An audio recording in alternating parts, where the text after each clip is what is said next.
नमस्कार विद्यार्थियों, मैं BS राजावत मिशन ज्ञान के ऑनलाइन प्लेटफॉर्म पर आप सभी मित्रों का हार्दिक स्वागत करता हूं, अभिनंदन करता हूं।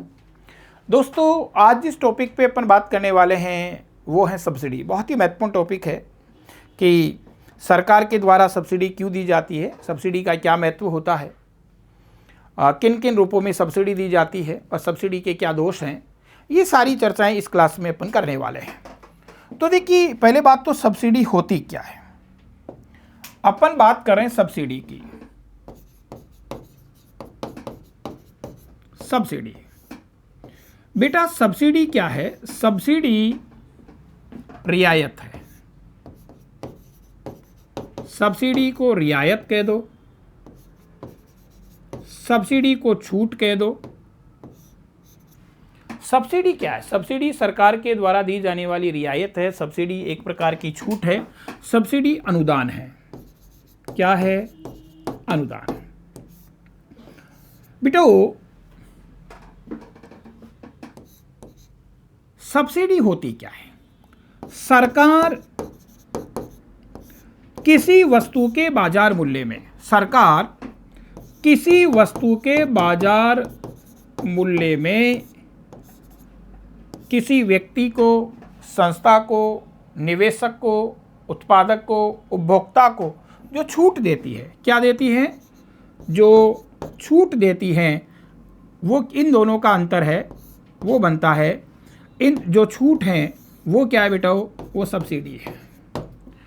ध्यान रखना, किसी वस्तु की जो मार्केट प्राइस है, उस मार्केट प्राइस में सरकार के द्वारा अपनी तरफ से कुछ रियायत दी जाती है, छूट दी जाती है, अनुदान दिया जाता है। और सरकार के द्वारा जो अनुदान दिया जाता है उसी को क्या कहा जाता है? उसी को सब्सिडी कहा जाता है। जैसे उदाहरण के लिए मान लीजिए, एक फॉर एग्जांपल दे रहा हूं मैं। मान लीजिए किसी वस्तु है, उसकी प्रोडक्शन कॉस्ट है, उसकी प्रोडक्शन कॉस्ट है वो 1000 रुपये आ रही है। ठीक है साहब। उस पर टैक्स है वो लगा हुआ है 200 रुपये का। कितने का? 200 का। और उस पर सरकार ने सब्सिडी अपनी तरफ से दे रखी है, वो दे रखी है 50 रुपये की। 50 रुपये की। तो वैसे तो आप देखें तो यहाँ मार्केट प्राइस कितनी बनती है? यहाँ मार्केट प्राइस बनती है कि 1000 रुपये कॉस्ट है, 200 रुपये टैक्स है, यानी 1200 रुपये मार्केट प्राइस बनती है। पर इस 1200 रुपये में सरकार के द्वारा अपनी तरफ से कितने रुपए की छूट दे दी गई? 50 रुपये की छूट दे दी गई। तो ये चीज़ आपको बाजार में कितने में मिल रही? 1150 रुपये में मिल रही है। तो सरकार के द्वारा आपको ये 50 रुपये की जो छूट दी गई है वही क्या कहलाती है? सब्सिडी। तो पहले बात तो सब्सिडी का अर्थ आप समझें। सब्सिडी क्या है? सब्सिडी सरकार के द्वारा दी गई रियायत है। सब्सिडी सरकार के द्वारा दी गई छूट है। सब्सिडी एक प्रकार का अनुदान है। और सब्सिडी होता क्या है? सरकार क्या करती है?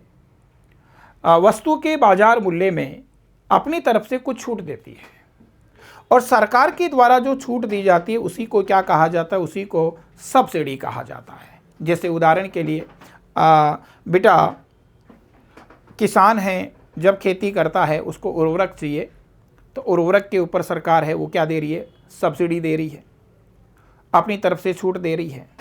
जैसे राजस्थान में मैं बात करूं विद्युत, तो राजस्थान के बजट 2022-23 में अशोक गहलोत सरकार ने जो विद्युत खर्च है उसमें 50 यूनिट तक की सबको क्या दे दी? सब्सिडी दे दी कि 50 यूनिट तक बिजली का उपभोग होगा तो उसका जो वित्तीय भार है सरकार खुद वहन करेगी, उसका बिल आपको आपके पास नहीं आएगा। ये क्या है? सब्सिडी है। तो देखिए, उर्वरकों पे सब्सिडी दी जाती है, विद्युत पे सब्सिडी दी जाती है, पेट्रोल पर सब्सिडी दी जाती है, खाद्यान्नों पे सब्सिडी दी जाती है, विद्युत यंत्रों के ऊपर सब्सिडी दी जाती है। बेटा, जैसे आप बात करें किसान क्रेडिट कार्ड अपन लेते हैं, किसान क्रेडिट कार्ड से अपन लोन लेते हैं तो ब्याज के ऊपर भी सब्सिडी दी जाती है। तो आप तो पहले तो ध्यान रखना, सब्सिडी है क्या? सब्सिडी सरकार के द्वारा दिया गया अनुदान है। सब्सिडी सरकार के द्वारा दी गई रियायत है। सब्सिडी सरकार के द्वारा दी गई छूट है। किसी वस्तु के बाजार मूल्य में सरकार के द्वारा अपनी तरफ से जो रियायत दी जाती है उसको बेटा जी क्या कहा जाता है? सब्सिडी कहा जाता है। और भी बहुत सुंदर उदाहरण मैं आपको बताऊं तो कोरोना महामारी से पहले हमारे घर पे जो सिलेंडर आते थे, कोरोना महामारी से पहले हमारे घर पे जो गैस सिलेंडर आते थे तो उस पर बेटा सब्सिडी मिलती थी। तो वो सिलेंडर का जो बाजार मूल्य है उस पर सरकार के द्वारा अपनी तरफ से दी जाने वाली क्या थी? छूट थी। जिसे आज कल ही मैं एक बार में पढ़ रहा था, अशोक गहलोत ने ये घोषणा की है कि साहब हम जो गरीब लोग हैं उनको 500 रुपये में सिलेंडर देंगे। गैस सिलेंडर जो अभी 1060 रुपये का आता है, और गहलोत ने ये कहा है कि जो गरीब लोग हैं उनको हम सिलेंडर 500 रुपये में उपलब्ध करवाएंगे। तो देखिएगा मार्केट प्राइस कितनी है? मार्केट प्राइस है 1060 रुपये, ग्राउंड फिगर में ले रहा हूं मैं, 1060 रुपये। और गहलोत सरकार कह रही है कि हम गरीबों को ये सिलेंडर कितने में उपलब्ध करवाएंगे? सिलेंडर 500 में उपलब्ध करवाएंगे। यानी कितने की छूट दे दी, कितने की रियायत दे दी? तो 560 रुपये की जो यहाँ छूट दी गई है, रियायत दी गई है, यही क्या है बेटा? वो सब्सिडी है। तो ध्यान रखना, सब्सिडी कई मदों पे दी जाती है, कई क्षेत्रों में सब्सिडी दी जाती है। तो पहले बात तो सब्सिडी का अर्थ तो आप समझ गए होंगे, सब्सिडी सरकार के द्वारा दी जाने वाली छूट है। अब बात आती है कि सब्सिडी क्यों दी जाती है? बेटा सब्सिडी जनरली दी जाती है, वो दी जाती है अनिवार्य वस्तुओं पे। सब्सिडी उपभोक्ता के संबंध में आप देखें तो उपभोक्ता के संबंध में सब्सिडी है वो अनिवार्य वस्तुओं पे दी जाती है। अनिवार्य वस्तुएं बताओ, समाज का जो गरीब वर्ग है, समाज का अल्प आय वाला वर्ग है, इनको इस वर्ग को महंगाई के मार से बचाने के लिए बेटा जीवन से जुड़ी हुई अनिवार्य वस्तुओं पे सब्सिडी दी जाती है। अरे राशन की दुकानों के माध्यम से केरोसिन का वितरण होता था, आपको पता है, रियायती दरों पे केरोसिन का वितरण किया जाता था। राशन की दुकानों से बेटा चीनी का वितरण किया जाता है। रियायती दरों पर गेहूं उपलब्ध करवाया जाता है, गेहूं का वितरण किया जाता है। 50 यूनिट तक बिजली है वो फ्री देने का प्रावधान है, वो कर दिया गया है। उद्देश्य क्या है? उद्देश्य है समाज का जो गरीब वर्ग है, समाज का अल्प आय वाला वर्ग है, उसको बेटा महंगाई की मार से बचाना। तो ध्यान रखना, उपभोक्ता को जो जनरली सब्सिडी दी जाती है वो अनिवार्य वस्तुओं पर दी जाती है। दूसरा, उत्पादक को भी सब्सिडी देते हैं। उत्पादक को सब्सिडी दी जाती है रॉ मटेरियल पर, कच्चा माल पे, कच्चा माल के ऊपर है वो भी सब्सिडी दी जाती है। ऋण पर भी सब्सिडी दी जाती है। मशीनरी पर भी सब्सिडी दी जाती है। क्यों?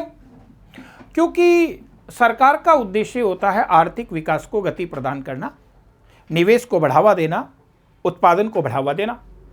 और निवेश को बढ़ाने, उत्पादन को बढ़ाने के लिए सरकार उत्पादकों को विभिन्न प्रकार की रियायतें देती है, चाहे वो कच्चे माल पर रियायतें दे रही हो, चाहे ऋण पर लगने वाले ब्याज में रियायतें दे रही हो, चाहे वो मशीनरी के ऊपर सब्सिडी दे रही हो। तो बेटा जी ये क्या कहलाती है? ये सब्सिडी कहलाती है। और इस सब्सिडी का उद्देश्य होता है उत्पादन को बढ़ाना, आर्थिक विकास को गति प्रदान करना।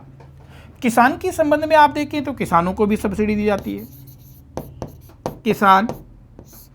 किसानों को सब्सिडी किस पे देते हैं? किसानों को बेटा खाद पर सब्सिडी देते हैं, खाद पर है, बीज पर सब्सिडी देते हैं, कृषि यंत्र हैं, इनके ऊपर भी सरकार के द्वारा सब्सिडी दी जाती है। उद्देश्य क्या होता है? इसका उद्देश्य होता है कृषि का आधुनिकीकरण करना। किसान को रियायती दरों पर उन्नत खाद, बीज, कीटनाशक दवाइयाँ और कृषि यंत्र उपलब्ध करवाए जाए ताकि वो कृषि का आधुनिकीकरण कर सके, कृषि की उत्पादकता है वो बढ़ सके। तो कुल मिलाकर के आप देखें विभिन्न क्षेत्रों में सब्सिडी दी जाती है। तो सब्सिडी क्या होती है, सब्सिडी के कौन कौन से क्षेत्र होते हैं, इन सब की चर्चा आज की क्लास में हम करने वाले हैं। तो बेटाओ पहले तो सब्सिडी का अर्थ है ये क्लियर हो जाना चाहिए। सब्सिडी कह दो, अनुदान कह दो, रियायत कह दो, छूट कह दो बात एक ही है। ध्यान रखना, दी किन वस्तुओं पे दी जाती है? बेटा जनरली जो जीवन से जुड़ी हुई अनिवार्य वस्तुएं हैं उनके ऊपर सब्सिडी दी जाती है। उद्देश्य क्या होता है? उद्देश्य होता है समाज का जो अल्प आय वाला वर्ग है, समाज का जो निर्धन वर्ग हैं, इनको वस्तुओं की बढ़ती हुई कीमत या कह दो महंगाई के मार से बचाना, इस उद्देश्य से सब्सिडी दी जाती है। दूसरी बात सब्सिडी है बेटा, सब्सिडी उपभोक्ता को भी दी जाती है। उपभोग के क्षेत्र में आप देखें तो जीवन से जुड़ी हुई अनिवार्य वस्तुएं हैं, इनके ऊपर सरकार सब्सिडी देती है। बेटा उत्पादक या निवेश के क्षेत्र में भी सब्सिडी दी जाती है। उत्पादक कह दो या इसको निवेश का क्षेत्र भी अपन कह सकते हैं। निवेश के क्षेत्र में भी सब्सिडी दी जाती है, चाहे वो कच्चे माल पर दी जाने वाली सब्सिडी हो, चाहे ऋण के रूप में दी जाने, ऋण पर लगने वाले ब्याज पर दी जाने वाली सब्सिडी हो, चाहे मशीनरी पर दी जाने वाली सब्सिडी हो। इसी प्रकार किसानों को भी सब्सिडी दी जाती है। खाद पर सब्सिडी दी जाती है, बीज पे सब्सिडी दी जाती है, कीटनाशक दवाओं पे सब्सिडी दी जाती है, कृषि यंत्रों के ऊपर सब्सिडी दी जाती है। और इन सब का उद्देश्य होता है बेटा, वो होता है विकास को गति देना। उद्योगों को सब्सिडी दे रहे थे तो इसका उद्देश्य है औद्योगिक उत्पाद को बढ़ाना। कृषि क्षेत्र में सब्सिडी दे रहे हैं तो इसका उद्देश्य है कृषि उत्पादकता को बढ़ाना। उपभोक्ता को सब्सिडी दे रहे हैं तो इसका उद्देश्य है उपभोक्ता जो समाज का निम्न आय वाला वर्ग हैं उसको महंगाई की मार से बचाना। और सब्सिडी है क्या? सरकार के द्वारा वस्तु के बाजार मूल्य में अपनी तरफ से जो छूट दी जाती हैं उसको क्या कहा जाता है? उसको सब्सिडी कहा जाता है। और सुंदर उदाहरण लीजिएगा, सब्सिडी की बात करें तो आपको पता है, हमारे राजस्थान के संबंध में बात करूं तो राजस्थान में अन्नपूर्णा रसोई योजना चल रही है। अन्नपूर्णा रसोई योजना है, इसमें प्रति थाली भोजन की कीमत है वो 25 रुपये है। प्रति थाली भोजन की कीमत कितनी है? 25 रुपये है। पर खाने वाले व्यक्ति से 8 रुपये लिए जा रहे हैं। 17 रुपये की सब्सिडी कौन वहन कर रही है? 17 रुपये की सब्सिडी है वो राज्य सरकार के द्वारा वहन की जा रही है। तो बेटा एक्चुअल में थाली की कीमत कितनी है? 25 रुपये है। पर इस उद्देश्य क्या है? कोई भूखा ना सोए, गरीबों को भरपेट भोजन उपलब्ध करवाना। अब गरीबों को भरपेट भोजन उपलब्ध करवाना तो थाली की मार्केट प्राइस तो 25 रुपये है, पर उसमें से खाने वाले व्यक्ति से केवल कितने ले रहे हैं? 8 रुपये ले रहे हैं। 17 रुपये हैं। इसका वित्तीय भार किसके द्वारा?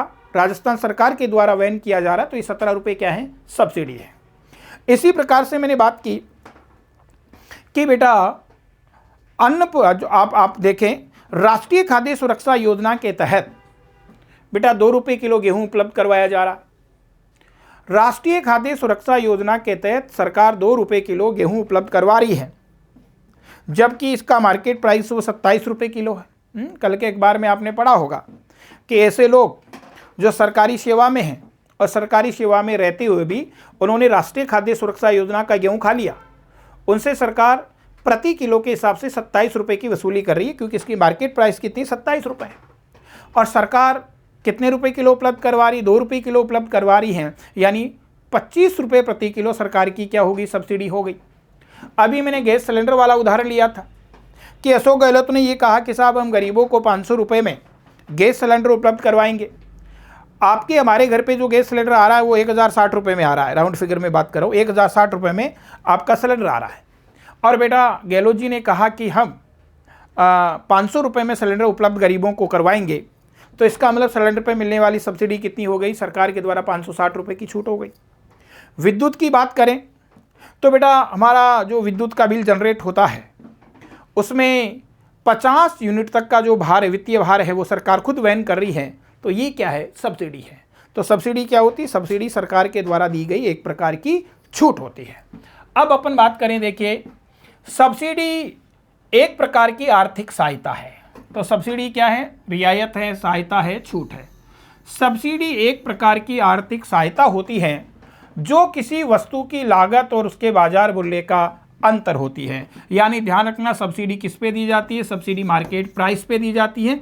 मार्केट प्राइस पे सरकार के द्वारा जो छूट दी जा रही है वही क्या है? वो सब्सिडी है। फिर अपन देखें, सब्सिडी सरकार के द्वारा किसी उत्पादक को भी दी जाती है, बिल्कुल दी जाती है, निर्यातक को भी दी जाती है, उपभोक्ता को भी दी जाती है। तो ध्यान रखना, सब्सिडी है वो बेटा उत्पादक को किस पे दिया जाता है? उत्पादक को कच्चे माल पे दिया जाता है। उत्पादक को बेटा जो ऋण है उसके ब्याज में सब्सिडी दी जाती है। उत्पादक को मशीनरी पे सब्सिडी दी जाती है। निर्यातकों को भी सब्सिडी दी जाती है बेटा। अगर किसी वस्तु के निर्यात को हम बढ़ावा देना चाहते हैं तो सरकार निर्यातकों को विभिन्न प्रकार की क्या देती है? सब्सिडी देती है।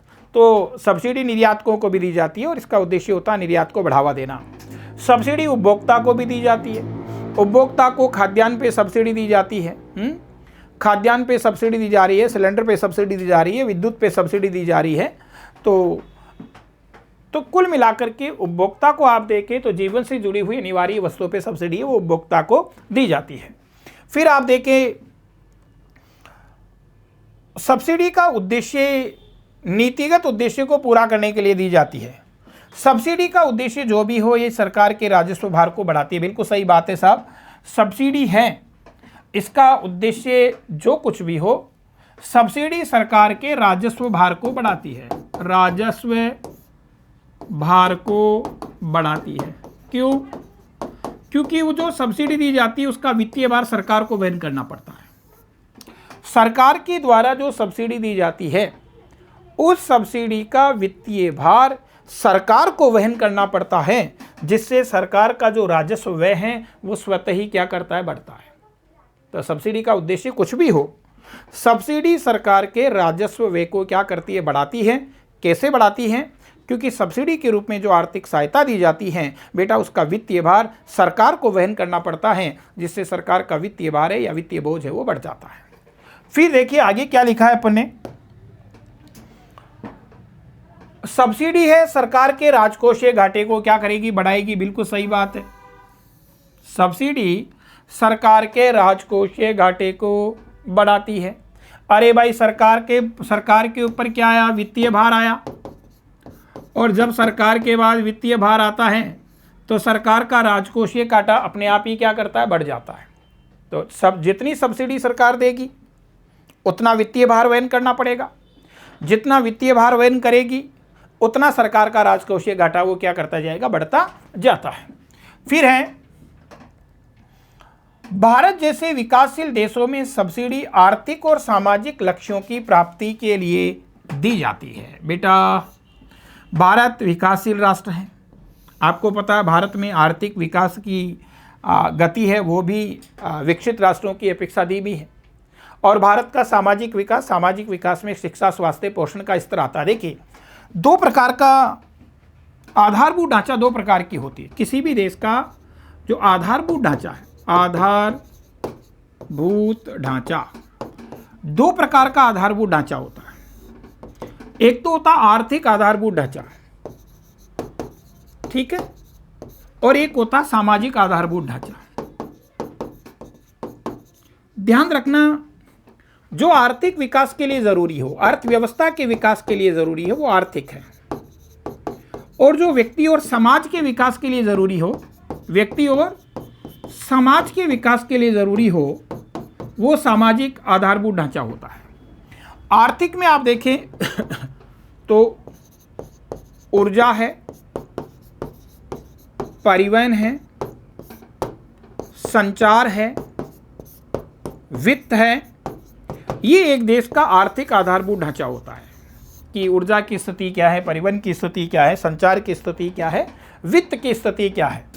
सामाजिक आधारभूत ढांचे में देखें तो बेटा शिक्षा आती है, स्वास्थ्य आता है और पोषण आता है। शिक्षा का स्तर कैसा है, स्वास्थ्य का स्तर कैसा, लोगों के खान पान का स्तर कैसा है, वो उस देश का सामाजिक ढांचा होता है।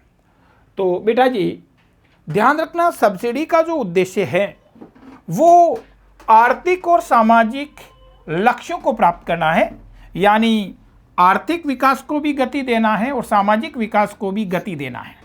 अब आर्थिक और सामाजिक विकास को गति देना है क्योंकि भारत विकासशील राष्ट्र है। अब विकासशील राष्ट्र हैं तो आर्थिक और सामाजिक क्षेत्र को गति प्रदान करने के लिए इन क्षेत्रों में क्या दी जाती है? सहायता दी जाती है। सरकारी क्या होती है? सहायता होती है, और इसी को क्या कहते हैं आप? सब्सिडी। तो उद्देश्य क्या है, आर्थिक और सामाजिक लक्ष्यों की प्राप्ति के लिए सब्सिडी है वो दी जाती है। बेटा भारत के संविधान के अनुच्छेद 38 में भारत को एक कल्याणकारी राज्य के रूप में मान्यता दी गई है। भारत वेलफेयर स्टेट है और वेलफेयर स्टेट उसको कहते हैं जो अपने नागरिकों को जीवन से जुड़ी हुई न्यूनतम मूलभूत आवश्यकताएं उपलब्ध करवाए। कल्याणकारी राज्य उस राज्य को कहा जाता है जो अपने नागरिकों को जीवन से जुड़ी हुई न्यूनतम मूलभूत आवश्यकताएं उपलब्ध करवाता है, उनकी व्यवस्था करता है। वो कौन सा है, वो लोक कल्याणकारी राज्य है। जैसे बहुत सुंदर उदाहरण दो, अरे भाई हमारे यहाँ लोक कल्याणकारी राज्य है, तभी तो आप देखें सर्दियों में जो लोग गरीब लोग हैं जिनके पास अपने मकान नहीं हैं, तो सरकार ने जगह जगह उनके लिए रेन बसेरे बना रखे और लोग और रेन बसेरों में सर्दी से बचाव के लिए उनको कम रजाई भी उपलब्ध करवाई जाती है, बिस्तर भी उपलब्ध करवाए जाते हैं और उनको पूरा चाहे टिन शेड से बनाया गया हो चाहे अन्य किसी रूप में बनाया गया हो, उनके लिए रेन बसेरे बना रखे हैं। क्यों? क्योंकि भारत में लोक कल्याणकारी राज्य है और लोक कल्याणकारी राज्य उसी को कहा जाता है जो अपने नागरिकों को जीवन से जुड़ी हुई न्यूनतम मूलभूत आवश्यकताएं हैं वो आसानी से उपलब्ध करवाए, उसको लोक कल्याणकारी राज्य कहा जाता है। और बेटा अगर जीवन से जुड़ी हुई न्यूनतम मूलभूत आवश्यकताएं उपलब्ध करवानी है तो आपको सहायता तो करनी पड़ेगी, और जो सहायता है वही क्या है, सब्सिडी है। फिर आप देखें अगली चीज कि सब्सिडी के उद्देश्य क्या होते हैं, किन उद्देश्यों के लिए सब्सिडी दी जाती है। तो गरीब और वंचित वर्गों को वहनीय कीमतों पर गुणवत्तापूर्ण वस्तुएं उपलब्ध करवाना। बेटा समाज का जो गरीब वर्ग है उनको जीवन से जुड़ी हुई अनिवार्य वस्तुएं वहनीय का मतलब जितनी कीमत वो दे सकते हैं, जितनी कीमत वो देने की स्थिति में हैं, उस कीमत पर उनको गुणवत्तापूर्ण वस्तु उपलब्ध करवाना।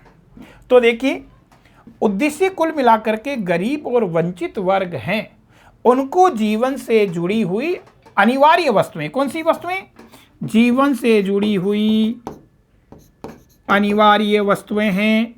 ये अनिवार्य वस्तुएं वहनीय कीमत, वहनीय का मतलब जितनी कीमत वो दे सकता है उस कीमत पर उसको उपलब्ध करवाना है।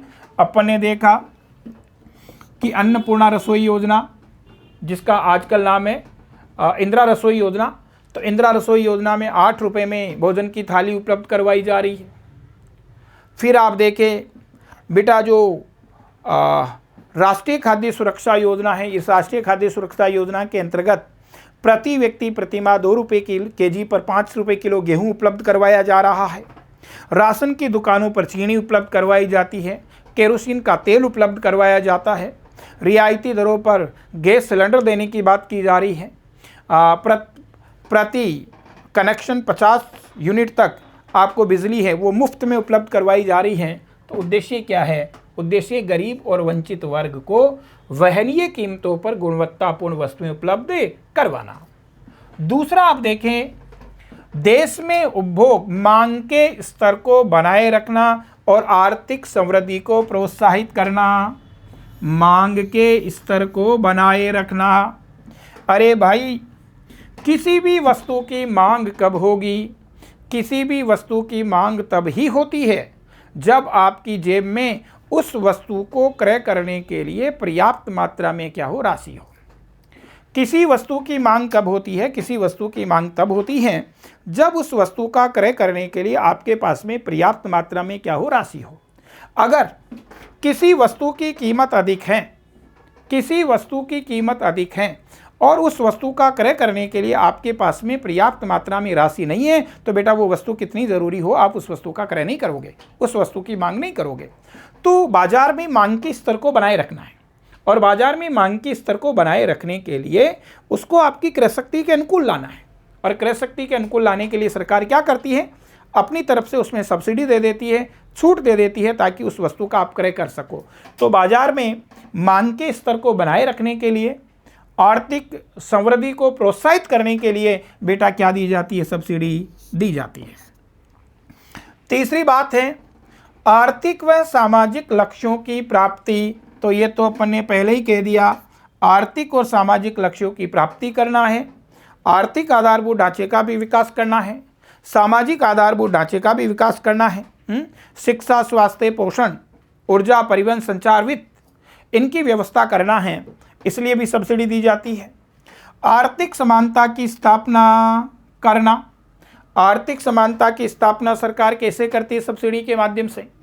मैंने कहा बेटा, आरामदायक और विलासिता की जो वस्तुएं उन पे सरकार टैक्स लगाती है, और आपको पता है अनिवार्य आरामदायक और विलासिता की वस्तुओं का भोग कौन करता? समाज का धनिक वर्ग है, वो आरामदायक और विलासिता की वस्तुओं का भोग करता है।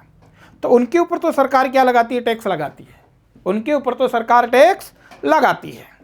और जो जीवन से जुड़ी हुई अनिवार्य वस्तुएं हैं जिनका उपभोग प्राय गरीब वर्ग करता है, उन पे सरकार क्या देती है? सब्सिडी देती है। तो देखिए, अमीरों से ले रही है और गरीबों के कल्याण पे खर्च कर रही है। इसके पीछे सरकार का उद्देश्य है, वो है बेटा आर्थिक असमानता को कम करना, या कह दीजिए आर्थिक समानता की स्थापना करना। फिर है बाजार की असफलता में सुधार लाना। बेटा जी ध्यान रखना, सब्सिडी का एक उद्देश्य बाजार की असफलता, चाहे वो उत्पादन के क्षेत्र में हो चाहे उपभोग के क्षेत्र में हो। देखिए, उत्पादन के क्षेत्र में बाजार की असफलताओं को दूर कैसे कर रहा है? अगर बेटा जी मान लीजिए